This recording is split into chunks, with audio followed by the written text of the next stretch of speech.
예. 레위기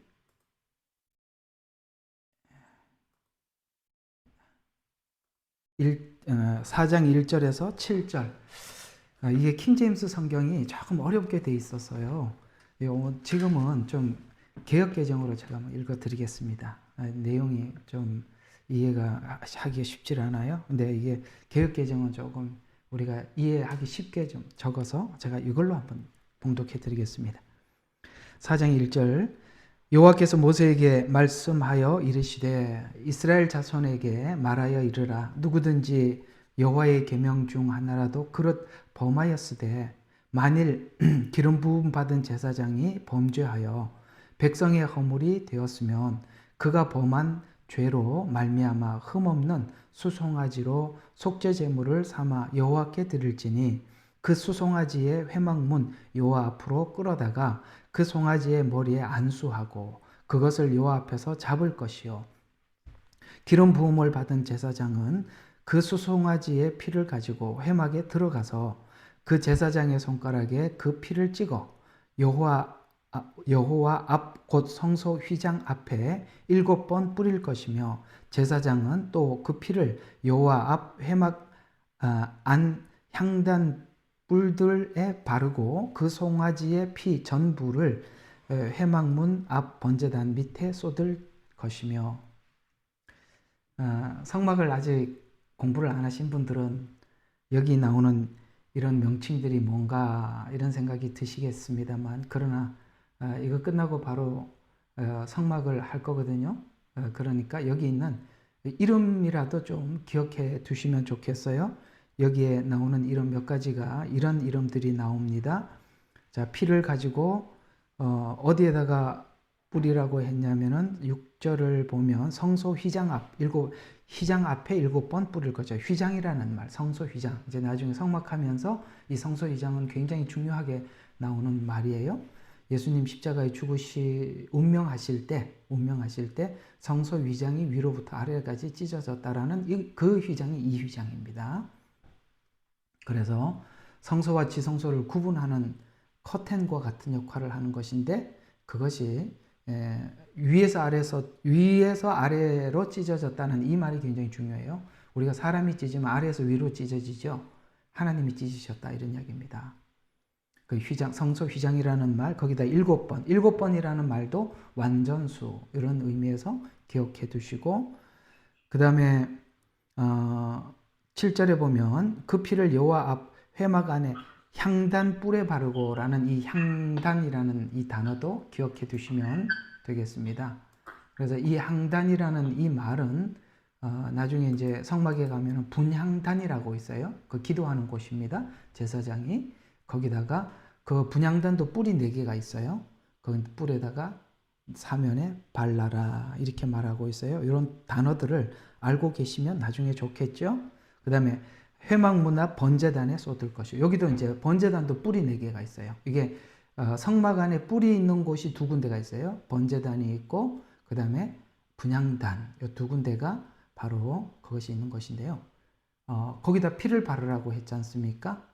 그러면은 그 분향단은 기도하는 장소니까 이게 이제 어디와 연관이 있냐면 요한복음 17장과 연관이 있어서 예수님께서 십자가에 죽기 전에 대제사장으로서 하나님께 기도했던 그 기도를 이 분향단에서 했던 기도를 이렇게 의미를 하고 있습니다.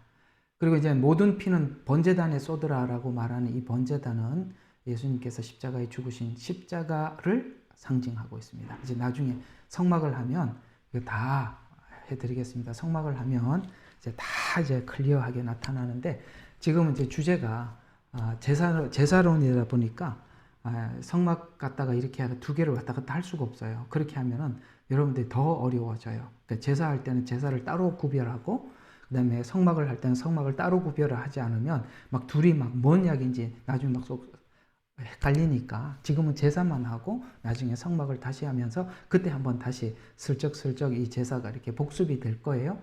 그때 많이 도움이 되실 거라고 생각이 듭니다. 자, 오늘의 이 4장은 한번 여러분 이제 킹제임스로 한번 보시죠. 여기 저는 뭐 개역 개정에 이런 주제가 잘 안 나와 있는데요. 자, 우리 킹제임스를 가지고 계신 분들 보시면 이렇게 나와 있어요. 주제가 우리의 화평인 그리스도 이렇게 아니죠. 참. 4장에 이렇게 보면은 속죄제, 그 범죄의 행위에 대해서 대속하신 그리스도 이렇게 나와 있고, 이제 여기 보면 제사장이 드려야 할 제사, 그 다음에 족장이 드리는 거, 평민이 드리는 거, 그 다음에 그 제사장이 잘못 가르쳐서 그 백성들을 잘못 가르쳐서 백성들이 잘못 배워서 죄를 지어도 죄이기 때문에 그것도 하나님 앞에 제사를 지내라, 이런 이제 이야기가 이제 나올 텐데 너무 처음부터 너무 복잡하게 설명하는 것 같아요. 자, 하나하나 설명하면서 이 이야기를 좀 해드리도록 하겠습니다. 자, 오늘은 이제 속죄제의 유형, 어떤 유형이 있는지 한번 봅시다. 자, 속죄제의 종류로는 레위기 4장에서 보면 속죄제는 자, 이게 또 구분이 되어 있어요. 제사장 따로, 그 다음에 이스라엘 전체 회중 따로, 그리고 일반 평민을 위해서 드려졌어요. 자, 이게 따로 되어 있어요. 제사장 따로, 그 다음에 회중, 그 다음에 족장, 그 다음에 일반 평민, 이렇게 그들을 위해서 드려졌었습니다. 네, 그렇게 드려졌다라고 뭐 그냥 알고만 계세요. 이제 하면서 자세히 설명해 들어가도록 할게요. 자, 그래서 제사장을 위한 속죄제는 하나님 앞에서 제사장의 죄를 속하기 위한 제사인데, 오늘 여기 레위기 4장 3절에 보면 제사장도 사람이므로 죄를 범하기 때문에 제사장도 제사를 드려라, 이렇게 말씀하고 있는데요. 누구든지 여호와의 금령 중 하나라도 범하면에서 여기 누구든지의 제사장도 예외는 아니죠. 그래서 제사장이 완전해야만이 그 백성들의 죄를 완전히 속할 수가 있는데요. 제사장이 완전하지가 못해요. 왜냐하면 제사장도 죄인 중에 선택된 자가 제사장이 되었거든요. 히브리서가 예수님의 제사장의 완전함을 우리에게 자꾸 이야기하는 것은 예수님은 제물에서도 흠이 없을 뿐만 아니라 제사장으로서도 흠이 없습니다. 왜 제물로도 흠이 없냐면, 둘 다 흠이 없는 이유가 뭐냐면, 아담의 후손으로 오는 사람은 누가 제사장이 돼도 흠이 있어요. 그러니까 그저 이렇게 죄를 속한다라고 가르쳐 줄 뿐이지 그 사람들의 죄를 완전히 해결할 수가 없는, 그게 구약의 제사장들의 한계예요. 죄인이 제사장이란 말이에요. 그런데 예수님은 성령으로 잉태한 아담의 후손이 아닌 하나님의 영으로 오신 하나님으로서 오셨기 때문에 그분은 제사장으로도 완전했고 제물로도 완전했어요. 그래서 예수님의 피는 완전한 피일 뿐만 아니라 그 피를, 자기 피를 가지고 하나님 앞에 나간 거거든요. 제사장으로.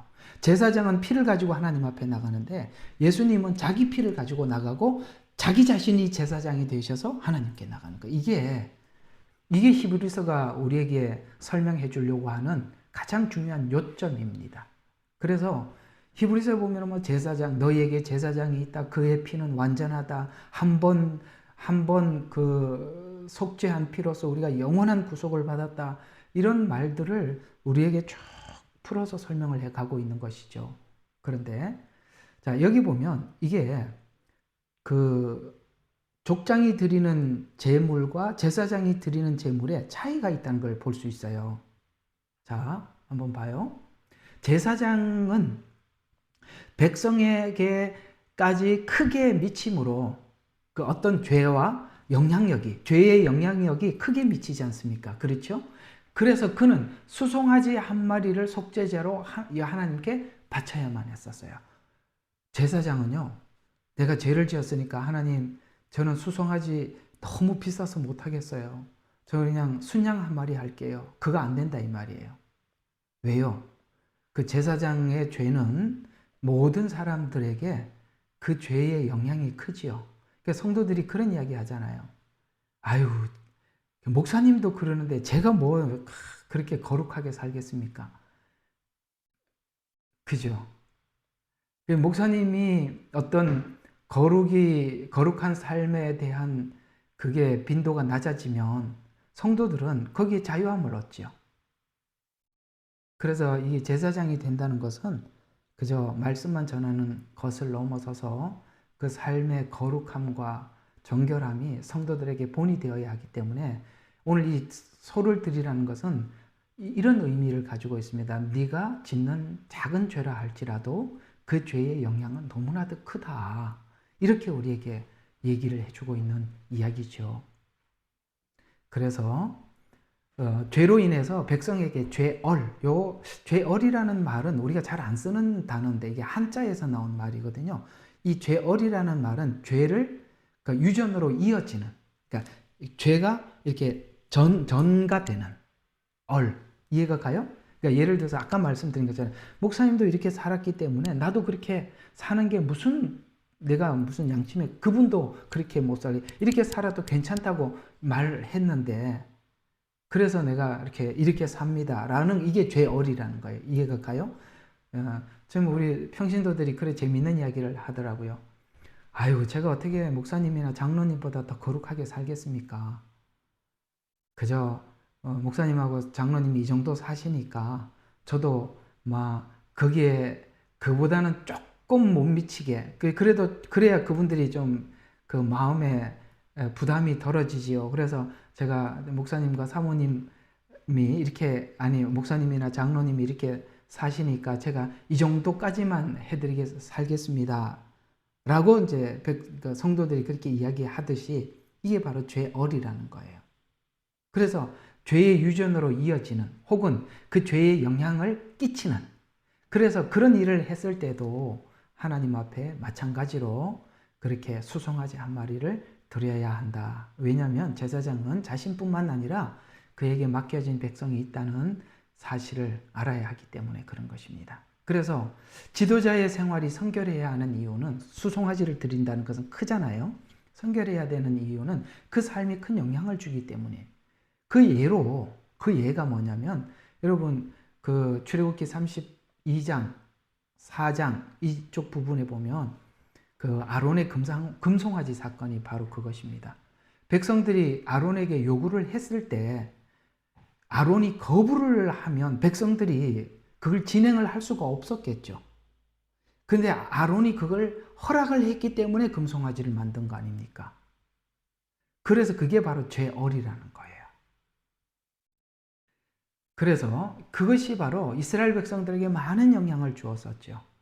그래서 여러분 이제 우리 기독교인으로서 그런 걸 좀 많이 보셨겠지만 그 TV에 PD 수첩이나 뭐 이런 걸 교회 그 목사님 타락한 걸 방송해 주는 바람에 교회 성도들이 엄청나게 타격을 받았지 않습니까? 회복이 불가능해요. 그런 게 한번 방송이 돼. 근데 한두 사람도 아니고, 그죠? 한두 사람도 아니고. 예, 참, 그렇습니다. 그래서, 성직이라는 하나님께서 이렇게 종이라고 부르는, 그러니까 여러분 이것도 좀 알아야 될 게 뭐냐면, 성직자라고 해서 예외는 아니거든요. 물론 하나님의 종은 하나님께서 직접 다루세요. 직접 뭔가를 징계를 하시고도 합니다만, 이 성직이라는 것이 특혜는 아니에요. 아셨죠? 예. 알고는 계시고 사셔야 합니다. 아셨죠? 우리가 예, 뭐 이런 부분들은 할 얘기가 많지만 우리는 제사로만 하도록 합시다. 그래서 지도자일수록 자신의 감정을 잘 조절해야 돼요. 그래서 이게 참 중요한 게 리더가 되었을 때 정말 조심해야 돼요. 리더가 되어서 리더로서 신앙생활을 한다는 게 엄청나게 부담스러운 겁니다. 그러니까 여러분들이 참 편한 거예요. 그러면 리더는 항상 이걸 생각해야 돼요. 마음은 여러분 있잖아요. 리더가 마음이 차가워질 수 있어요. 왜냐하면 성도들하고 옥신각신하는 이런 일들이 너무 많으니까 마음이 냉랭해져요. 근데 이 마음이 냉랭해지는 것이 참 나쁜 거거든요. 그 냉랭해지려고 할 때 그 마음을 지키셔야 되는 거예요. 그게 굉장히 힘들지만 지켜야 되는 거예요. 에베소 교회에 하나님께서 편지하면서 뭐라고 말씀하셔요? 너희가 첫사랑을 버렸다. 너는 거짓 선지자들은 잘 분별한다. 아주 그 냉철하다. 머리는 잘못된 거 분석할 줄 알고 그렇지만은 그렇게 하다 보면 뭐가 나빠지죠? 사랑이 식어지죠. 그게 위기라 이 말입니다.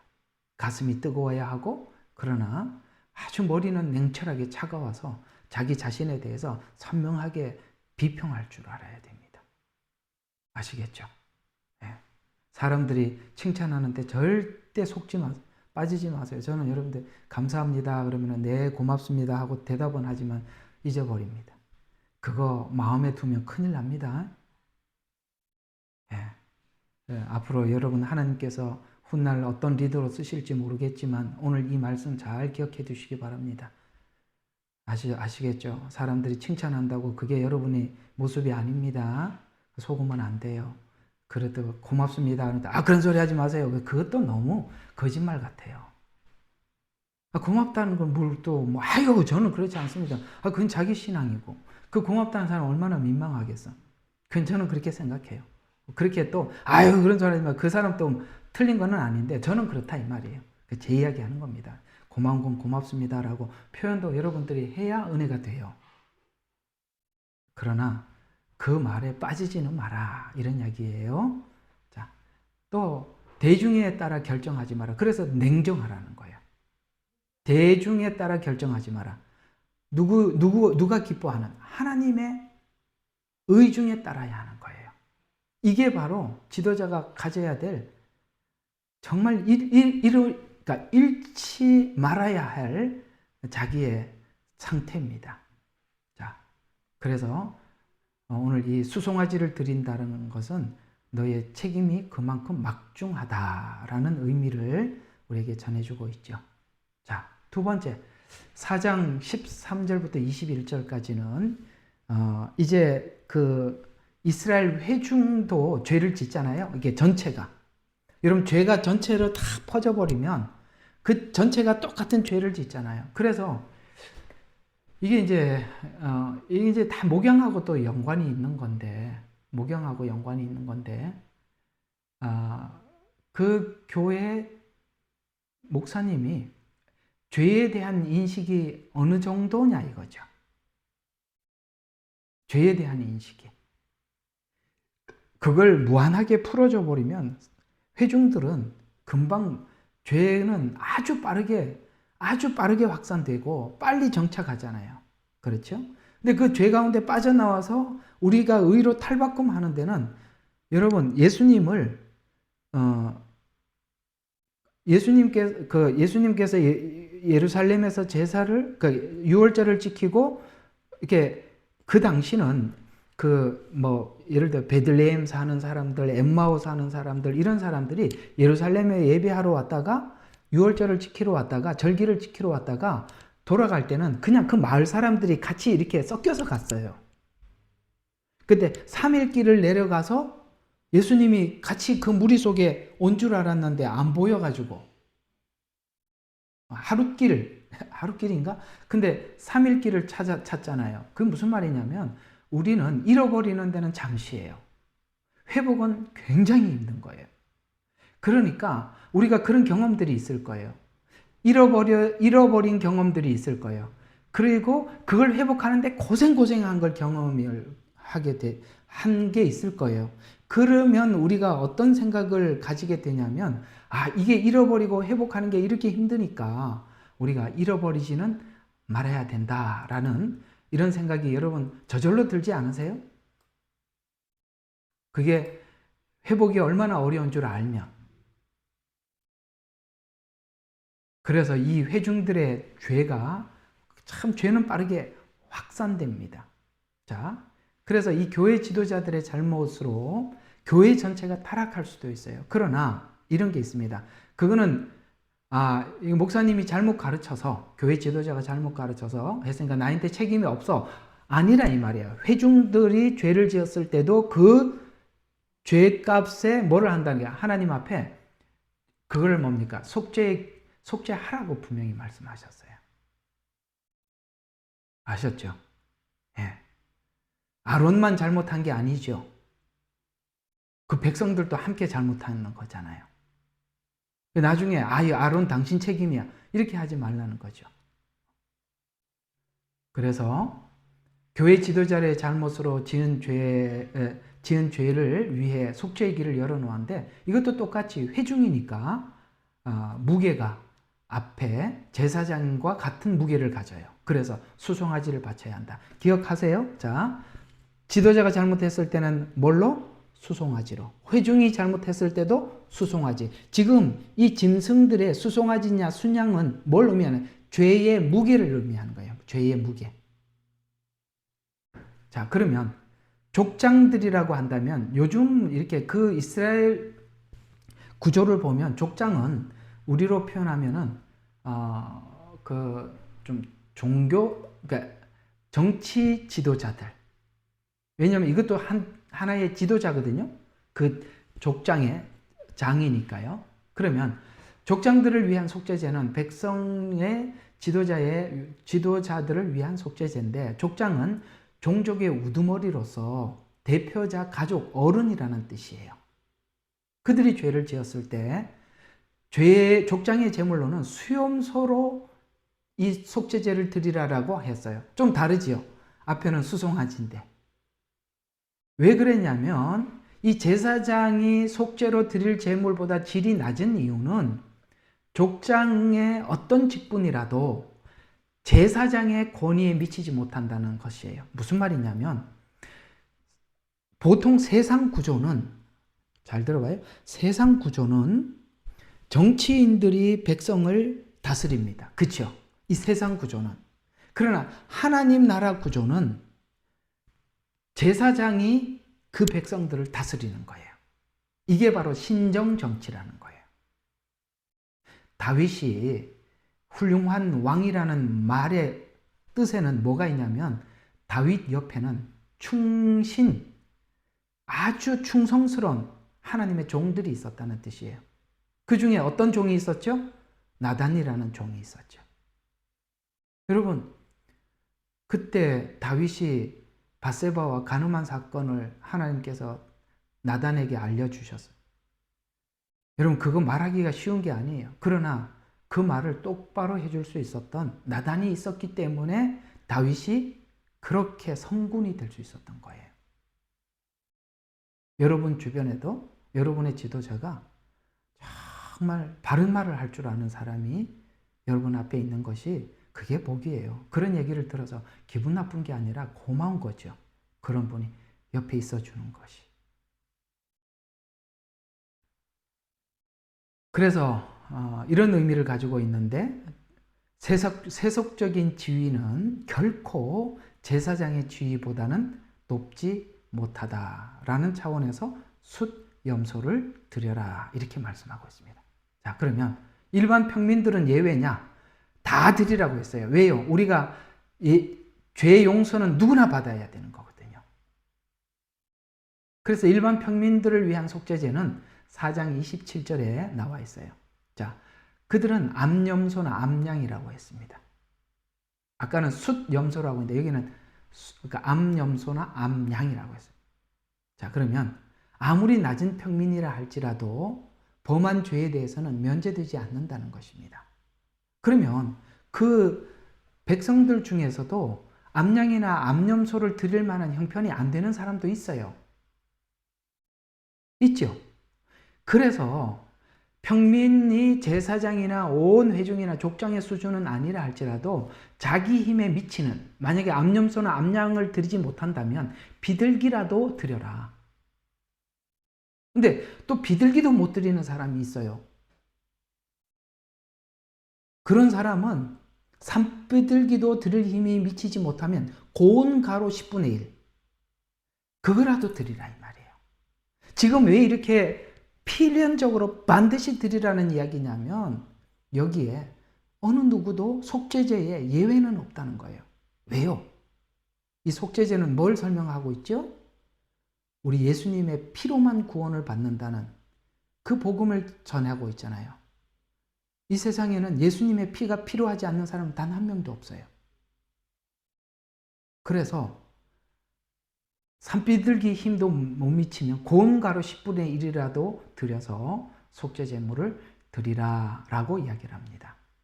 이것은 누구나 회개해야 하고 그다음에 누구도 예외가 없다라는 뜻을 담고 있는 것입니다. 그래서 오직 예수님의 보혈로 우리 모두가 생명을 얻고 구원을 얻는 것이다라는 의미를 우리에게 전달해 주고 있는 것입니다.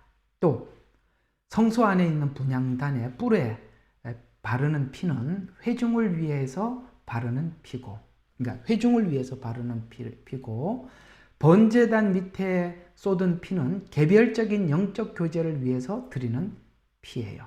그러니까 이런 겁니다. 자, 나중에 이제 성막하면 그냥 머리에 한번 그림을 한번 그려드리겠습니다.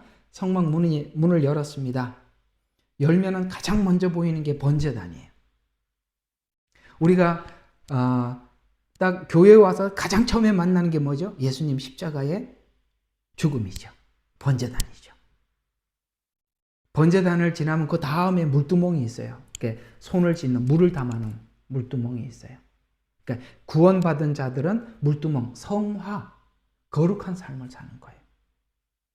그리고 이제 그 다음에 두 번째 문을 확 열어 제치면 거기는 떡상이 있고 분향단이 있고 촛대가 있어요.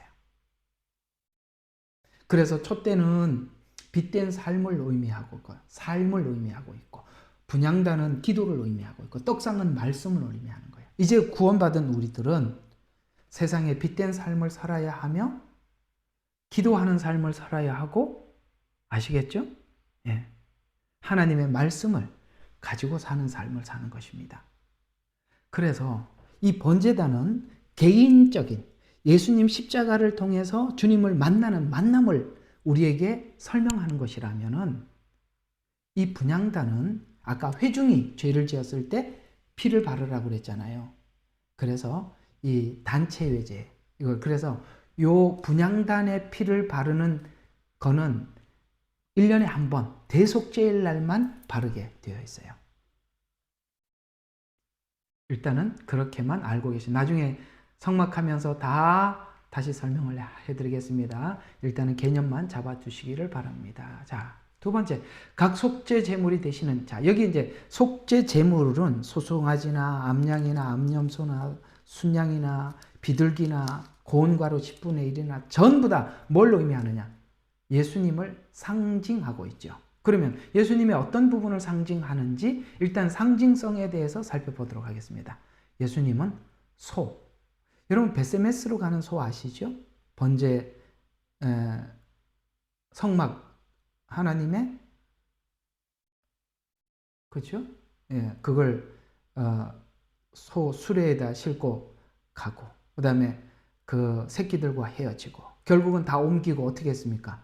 자기 자신도 번제로 드리고 그런 것처럼 예수님은 바로 종된 예수님, 우리를 섬기려 하고 섬기려 오셨다 이렇게 말씀하셔요. 그래서 이 소를 드린다는 것은 바로 이런 의미를 가지고 예수님의 어떤 부분, 섬기려고 오신 종된 예수 그리스도를 상징하고 있구나. 이게 상징성에 대해서도 기억해 두시기 바랍니다. 두 번째, 양은 대속. 그러니까 모든 것을 대속할 때마다 양을 드렸으니까 이게 대속물을 의미하는데 이게 이제 침례 요한이 외쳤던 세상 죄를 지고 가는 하나님의 어린 양이로다 라고 말씀하셨던 것처럼 양은 바로 대속물을 상징합니다.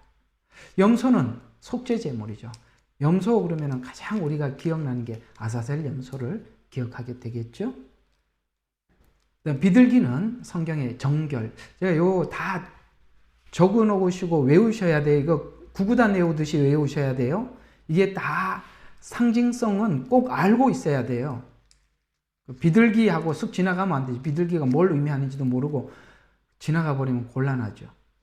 성경에는 색상, 나무, 금속, 그 다음에 여기 짐승 모두가 상징성을 가지고 있어요. 그 상징성은 방법이 없어요. 외우셔야 돼요. 외우셔야 돼요. 자, 그래서 비둘기는 정결을 상징합니다. 고운 가루는, 자, 나중에 소재 한번 했죠. 완전히 자기 자신을 버리신 예수님의 생애라고 말씀을 드렸습니다. 이거 꼭 기억해 두셔야 돼요. 다 기억해야 돼요. 그래서 제물 종류를 통해서 예수님의 제물 대심이 의미하는 것이 무엇인지 알게 해줍니다. 예수님의 제물 대심을 통해서 성도들의 생활이 어떠해야 하는지를 우리에게 잘 지적해 주고요. 그래서 예수님이 이렇게 우리 로마서 12장 1절 한번 봐요. 여기 있는 이게 다 하나님께 드리는 짐승들이잖아요. 그죠? 그 짐승들을 생각하면서 12장 1절이 이런 얘기예요. 자, 그러므로 형제들아, 내가 하나님의 모든 자비하심으로 너희에게 권하노니 너희 몸을, 여기 몸이라는 것은 여기 있는 소, 양, 염소, 비둘기, 고운 가루, 아시겠어요? 똑같은 의미예요. 그리고 그 똑같은 나. 그러니까 우리 몸을 어떻게 드리라 그러면 거룩한 산제물로 드려라. 산제물이 뭐죠? 내가 살아있지만 죽은 거예요. 이걸 바울은 이렇게 표현했어요. 나는 날마다 죽노라. 살아있어요. 내가 살아있지만 죽는 거예요. 여러분, 우리가 각자가 내가 살아있는 부분들이 사람마다 좀 다를 수 있는데 뭔가 다 살아있는 게 있지요? 자기가 살아있는 어떤 부분들에 대해서 지적을 가족들로부터 많이 받을 겁니다. 그 살아있는 부분이 그리스도 안에서 섬기게 되고 대속물이 되어줄 줄 알고 자신을 버릴 줄 알고 이렇게 할 때 가족들이 가족들이 이런 말을 해줄 때 그게 진짜거든요. 마침내 그리스도인이 되었더라. 이 말을 가족들한테 들으면 여러분 합격입니다. 평상시에 저게 살아있었는데, 지금 주님을 생각하면서 저걸 죽이는 거 보니까, 정말 그리스도인 맞구나. 이런 말을 여러분들이 그렇게 해서 산 제물로 드리는 거예요. 섬기고, 대신해주고, 정결하고, 우리 자신을 버리고, 이런 삶이죠. 자, 세 번째로, 제물은 진 밖에서 불 사르듯이, 우리가 진 밖에서 불 사르듯이, 오늘 이 제물을 하나님 앞에 드리는 방식과 같이 예수님도 골고다 언덕에서 죽임을 당해, 진 밖에서. 그래서 번제는 진 안에서, 진 안이라고 하면 성막 안에서 하나님 앞에 불살랐지만 속죄제의 제물인 아사셀, 이 제물들은 진 밖에서 이루어졌어요. 그러니까 대속죄일 날은 하나는 진 안에서 죽고 하나는 진 밖에서 죽지요. 그게 아사셀입니다. 이것은 바로 갈보리 언덕에서 인간을 구속하기 위해서 십자가상에서 물과 피를 쏟으신 유형인데요. 자, 예수님께서 제물이시면서 제사장이 되신다. 아까 이제 말씀드린 완전한 제물, 완전한 제사장 말씀을 드렸었는데요. 제사장은 백성을 위해 하나님께 제물을 드리는 자로서 하나님과 죄인 사이에 중보자가 되시는 예수 그리스도를 의미하고, 제물이 있더라도 중보자가 없으면 제물을 드릴 수가 없죠. 예수님께서 완전한 제사장이 될 수 있는 이유는 그분은 완전한 인성, 완전한 신성을 가졌기 때문입니다. 이단들은 예수님의 인성은 인정하고, 여호와 증인 같은 것이 그렇죠. 인성은 인정을 하지만 신성은 부인하죠. 그러면 이단입니다. 50대 50도 아니에요. 완전한 100% 인간이고 100% 하나님이십니다. 이게 이제 우리 이성적인 수치로는 없는 단어들, 삼위일체라는 말, 완전한 인성, 진성 이런 것들은 우리 언어에 없는 이야기들이죠. 그래서 예수님의 신성과 인성의 완전함은 바로 여인의 후손으로 오셨기 때문입니다. 여인의 후손. 그래서 부모 없이 태어난 아담, 남자 없이 태어난 예수님. 맞나요? 그러고 보니까 맞지요. 머리를 빨리빨리 굴리셔야 돼요. 자, 계속 한번 봐요. 자, 피를 흘려서 구원하신 예수 그리스도. 구약 시대에 행해진 모든 제사는 짐승의 피가 중심을 이루고 있지요. 자, 피 흘림이 없이는 절대로 죄에서 구속할 수가 없다는 원리를 하나님께서 처음부터 세웠기 때문입니다. 이게 레위기 17장 11절에 나와요. 그걸 이제 나중에 히브리서 9장에서 다시 인용을 하거든요. 그러니까 우리 레위기 17장 11절과 히브리서 9장 22절이 어떤 의미인지 굉장히 확고하게 못을 받고 있어요. 자, 레위기 17장 11절. 이는 육체의 생명이 피에 있습니다. 생명이 어디에 있다고요? 피에 있대요. 물론 다른 데 있을 수 있어요. 그러나 하나님은 피라고 정해놨다 이 말이에요. 내가 그것을 너희에게 주어 제단 위에서 너희의 혼들을 속죄케 하느라. 속죄제, 여기 속죄제잖아요. 속죄케 하였으나 이는 혼을 속죄케 한 것이 피이기 때문이라고, 피라고 딱 하나님께서 확실하게 고정을 하고 못을 박았죠. 그래서 예수님께서 십자가 위에서 물과 피와 물까지 쏟아주셨다라는 그 피가, 그래서 성경에 기록하는 겁니다. 아, 피까지 쏟아, 완전하게 우리를 위해서 물까지 쏟아줬다는 것은 쏟을 피가 더 없었다 이 말이에요.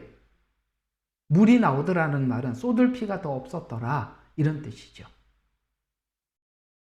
그래서 히브리서 9장 22절 율법에 따르면, 여기 율법에 따르면이라는 이 율법은 레위기 17장 11절에 있는 이 말을 인용한 겁니다. 그 레위기의 율법이니까, 모세의 율법에서 기록된 거니까 하나님이 정해놨다 이 말이죠. 거의 모든 것이 피로서 정결케 되나니 피 흘림 없이는 죄사함이 없느니라. 그래서 예수님의 피 아니고는, 보혈이 아니고는 누구도 구원받을 수가 없고 누구도 죄사함을 받을 수가 없다라고 하나님께서 완전히 고정시켜놨다. 그러나 동물의 피로서는 인간의 죄를 완전히 제거할 수 있는 효능이 없었어요.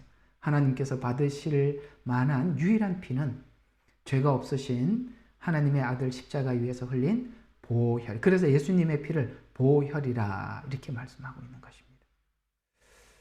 이번에 한국에 가서 어떤 목사님이 유튜브에 나왔던 내용을 하나 다운을 받아가지고 보여주시면서 과학자들이 이렇게 그걸 촬영을 했는 걸 봤는데, 그 예수님의 피가, 십자가에서 흘린 피가 쭉 흘러내려서 그 옛날에 구약에 있던 그 번제단 위로 흘러내렸던 것을, 그걸 어떤 과학자들이 실제적으로 그 감춰준 그 속죄소에 흘러내렸던 것을, 그걸 누가 이렇게 했던 거를 저희한테 하나 주셨었거든요. 그리고 그걸 보고 참 놀랐습니다. 참 그 예레미야서 내용을 가지고 이렇게 설명을 쭉 했던데, 뭐 하여튼 한번 본 적이 있었어요. 이번에 그 집회하면서 저희들한테 모두에게 한번 보여준 적이 있었습니다. 보혈이라고 그래서 말씀하고 있는 것입니다. 자, 그러면 오늘은 이제 속죄제의 절차, 이게 또 중요하니까 그래서 절차는 잘 들어두셔야 합니다. 여기 이제 금방 읽었던 이 내용을 쭉 보면 제사장이 속죄하는 절차나 이제 나머지 족장들이나 그다음에 그 회중들이나 평민들이나 똑같은 절차를 하고 있어요. 그러니까 같은 절차니까 이 절차는 꼭 알아야 합니다. 이 절차가 지금 구원을 설명하는데 굉장히 중요한 단서를 주고 있기 때문에 그래요. 자, 첫 번째, 수송아지 중 흠 없는, 그러니까 예수님은 흠이 없었죠. 유월절 어린 양이지만 예수님은 무교절을 보냈어요. 죄 없으심을 확인했다 이 말입니다. 아셨죠? 무교절. 그러니까 흠 없는 이라는 말은 유월절 어린 양은 무교절 어린 양이다. 흠이 없으신 분이다. 이런 뜻입니다. 그래서 흠이 없다는 증거는 초실절, 부활로 증명이 됐다. 절기하면서 했어요. 그래서 수송아지 중 흠 없는 것을 제물로 선택해서, 자, 그래서 예수님만이 우리 구원자가 되고, 두 번째, 희생제물을 여호와 앞에 끌고 와서, 지금 예수님의 십자가는 누구 앞에서 이 제물이 되셔서 하나님께 드려지고 있냐면 하나님 앞에서 드려지고 있는 제물이거든요. 그래서 여호와 앞에 끌고 와서, 사람들은 아무도 몰랐으니까 하나님만 알고 있었어요. 예수님과 하나님 끌고 와서, 그 다음에 뭐 합니까? 제물 드리는 자는 우리 모두 우리들이죠. 우리가 지금 짐승을 잡아 드리는 것처럼 예수님을 하나님께서 십자가에서 이렇게 받으시는 중이죠. 그러니까 우리가 제물 드리는 자가, 잘 들어요, 제물 위에 손을 얹고 안수한다는 말이 회개입니다. 회개. 아셨죠? 그래서 그 짐승의 수송아지 머리 위에다가 이렇게 손을 얹고 하여튼 자기가 생각나는 죄는 다 고백하는 거예요. 아셨죠? 그게 지금 우리 신약 시대에 회개라는 말로 나온다 이 말이에요. 그 회개할 때 하나님께서 정말 참 이 교회가 세상과 다른 진풍경이 뭐냐면, 이게 아마 그런 간증을 교회 그 강단에서 제가 옛날에 이렇게 나쁜 짓을 했던 나쁜 놈이었거든요 라는 이야기를 아주 서슴없이 하는데, 그걸 경찰서에서 하면 바로 잡아갈 거예요. 그죠? 저는 옛날에 도둑질도 하고 저는 이렇게 했습니다. 이게 지금 자백하는 거 아니에요. 그죠? 경찰서에서 자백하면 바로 잡아가는데, 교회에서는 아무리 자백을 해도 전부 다 앉아서 같이 웃고 앉아 있어요. 왜 그렇죠? 안 잡아가요. 다 웃어요. 왜? 비슷하거든. 비슷하거든. 그 얘기 들으면서 아우, 저 정도밖에 안 했구나. 나는 좀 더 했는데. 이런 사람도 있을 거고. 그러니까 제가 무슨 이야기를 하려고 그러냐면은, 소나 양을 하나님께 드리기 위해서 지금 안수를 할 때 이 소와 양이 나는 이거는 너무 부담스러워서 나는 못하겠어, 이런 말 안 하죠. 다 듣고 있다 이 말이에요. 우리가 예수님 앞에 무슨 죄든지 자백하면 다 용서하시는 거예요. 죄의 경중, 크기 상관없는 거예요. 그래서 정말 악랄한 죄인이라 할지라도 예수님 십자가에 못 박힐 때 정말 사형 언도를 받았던 좌우편의 강도들이라면 그들이 웬만해서 사형 언도를 받았겠습니까? 그럼에도 불구하고 예수님께서는 그들을 용서하시지 않습니까? 여러분, 죄의 경중은 의미가 없어요. 그걸 하나님 앞에 고백하느냐. 고백한다는 말은 죄를 인정한다는 뜻이에요. 맞죠? 죄를 인정하지 않는 사람은 고백하지 않아요.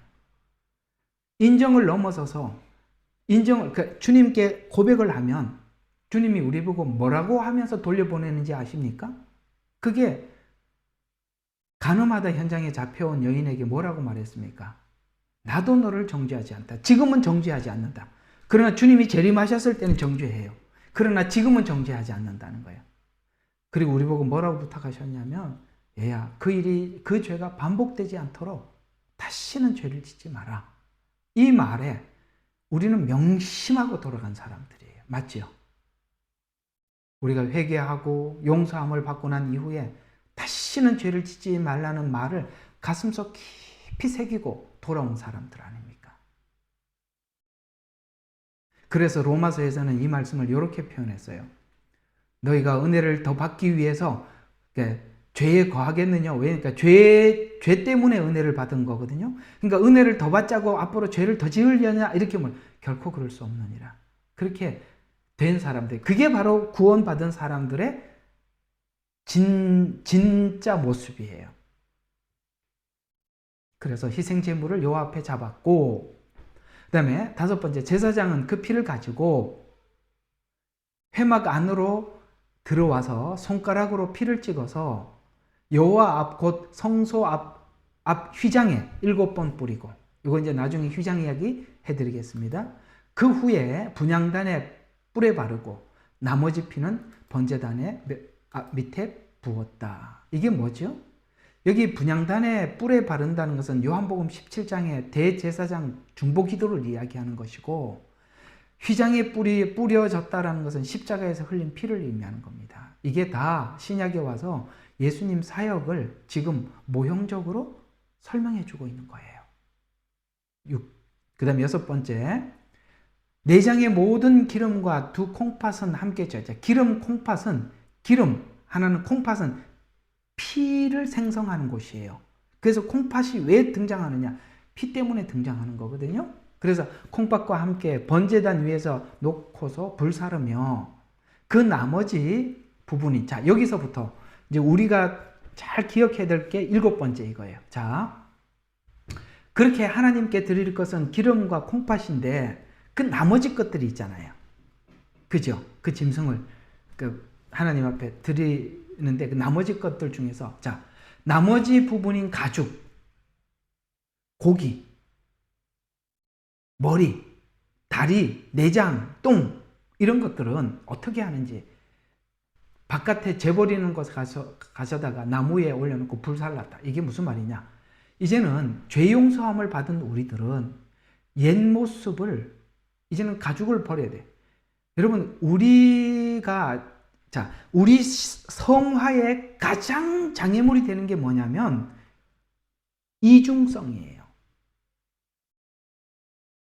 공감하면 아멘 좀 해봐요.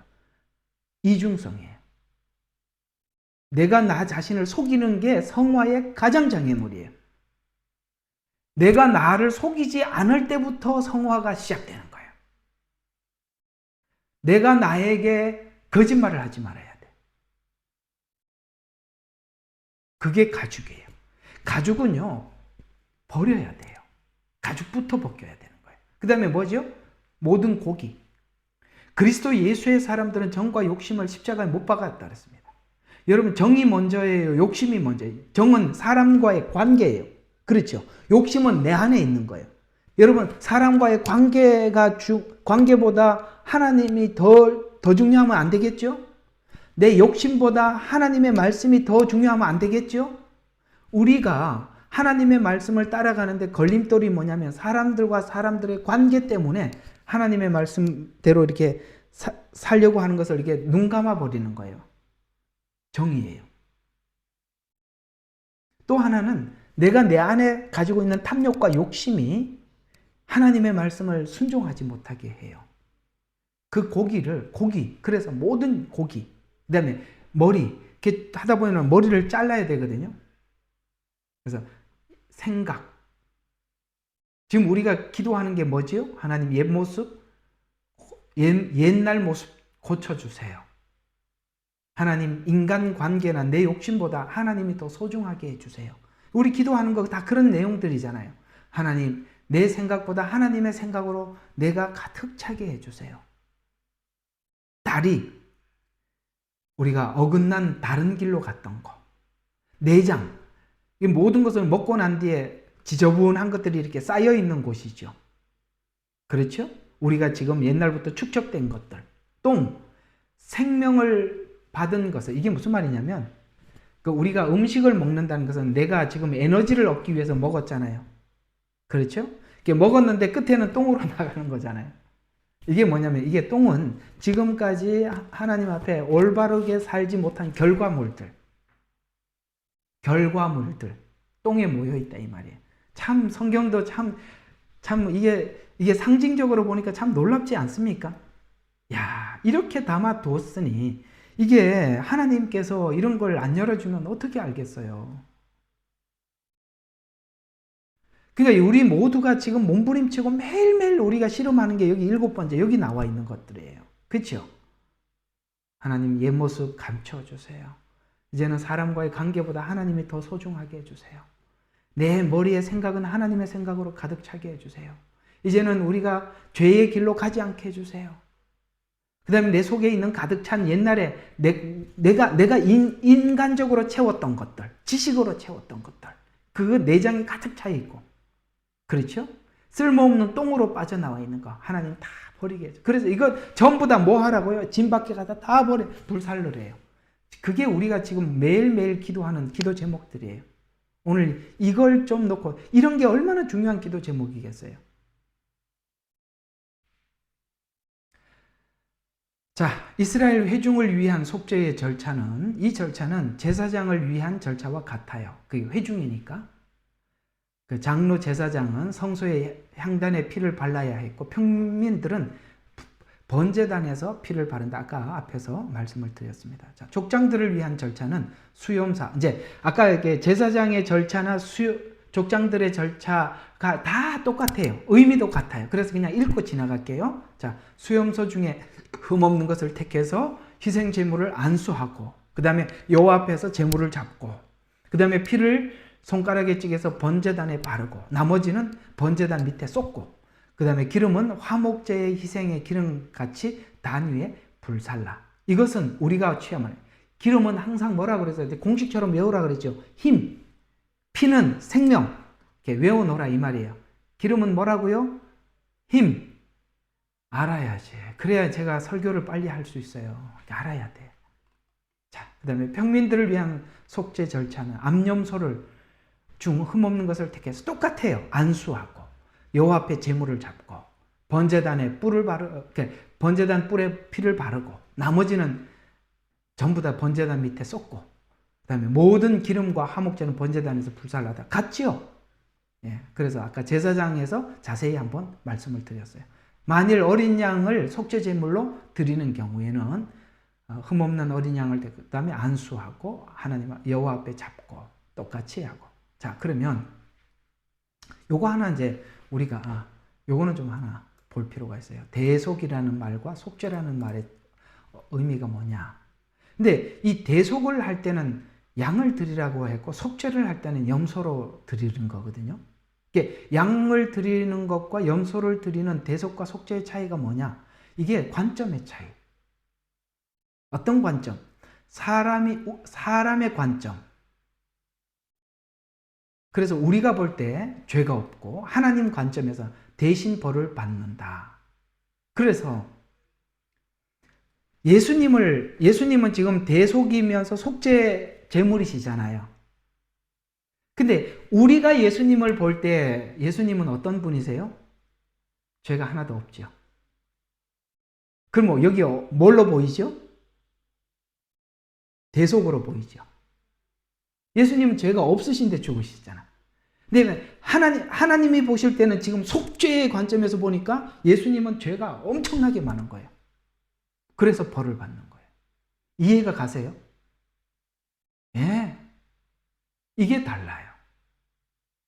이게 달라요. 참 신기합니다. 이런 게 구약에 이런 게 있어서 우리가 진짜 이게 십자가 복음을 이해하는데 정말 이렇게 참 깊어, 참 놀라지 않을 수가 없어요. 이런 게. 자, 다섯 번째, 속죄제의 영적인 의미. 이렇게 하면 아마 아직도 좀 많이 남았네. 속죄제의 영적인 의미까지만 보면 이거는 좀 이야기가 깊어서 다음 주에 해야 될 것 같네요.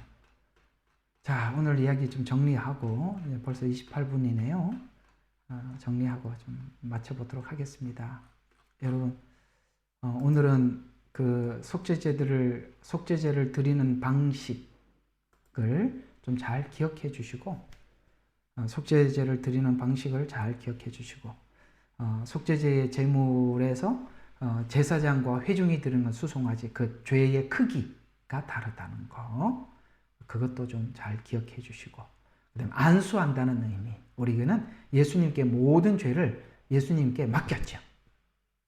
올려드리. 그게 뭐라고요? 안수한다는 것은 지금 회개하는 것과 같은 의미를 가지고 있다. 그래서 안수에서 이제 짐승을 드리고 나면 기름과 콩팥은 하나님께 드리지만 나머지는 다 짐 밖에 버리는데, 자, 뭘 버리라고요? 가죽을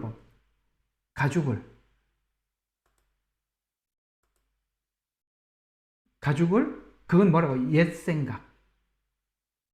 그렇죠. 고기, 정과 욕심. 우리 같이 보고 한번 해봅시다. 이거 오늘 잊지 말고 오늘 이게 여러분들에게 정말 큰 기도 제목이 되기를 바랍니다. 자, 여기 이제 머리는 인간적인 생각을 주님의 생각으로 바꾸고, 다리는 이제 하나님 우리가 어긋난 길로 가지 않도록, 그 다음에 내장, 우리 속에 지저분하게 쌓여있는 세상 지식들, 참 이게 하나님 말씀을 받아들이는데 엄청나게 힘들죠. 왜요? 너무나도 세상 지식과 믿음의 말씀이 이렇게 부딪히니까. 그러니까 이런 지저분한 것들, 그 다음에 똥, 뭐죠? 원래 에너지, 음식을 먹는 것은 에너지를 위해서, 생명을 위해서 했지만 그것을 악하게 사용한 결과의 모습들. 우리가 이렇게 회개하는데 가장 큰 장애물이 뭐가 장애가 된다고요? 뭐가 장애물이죠? 우리의 이중성. 이런 것들이 우리에게 큰 장애물이 된다는 거 좀 기억하시고, 오늘 여러분 이제 하나님 앞에 좀 가슴을 치고 회개하는 그런 시간을 저도 그렇고요. 우리 같이 가져보도록 하겠습니다. 기도하고 마치도록 하겠습니다. 하나님, 오늘은 레위기 4장에 등장하고 있는 속죄 제물인 소, 양, 염소, 비둘기, 그 다음에 고운 가루 10분의 1, 이것을 드리는 절차에 대해서 생각하면서 그 속에 있는 영적인 의미와 예수 그리스도께서 그 십자가의 제물이 되셨다는 것이 어떤 의미를 갖는지, 하나님이 볼 때는 예수님이 온 인류의 죄를 가지고 십자가에 죽으셨지만 우리가 바라볼 때는 예수님은 죄가 없으신 분이라는, 이런 성경의 참 여러 가지 다양한 이해와 관점을 우리가 잘 알고 성경을 열고 읽을 때 하나님 더 깊고 넓게 이해되어서 우리가 그리스도께서 원하시는 삶을 우리가 더 살아 드릴 수가 있게 될 줄로 믿습니다. 아버지 하나님, 이 성경 공부 함께 참여하는, 또 말씀을 듣는 성도들에게 하나님 학자의 귀를 주셔서 이 말씀 저들이 잘 소화해서 큰 은혜가 되도록 축복하여 주시옵소서. 예수님 이름으로 기도드렸습니다. 아멘.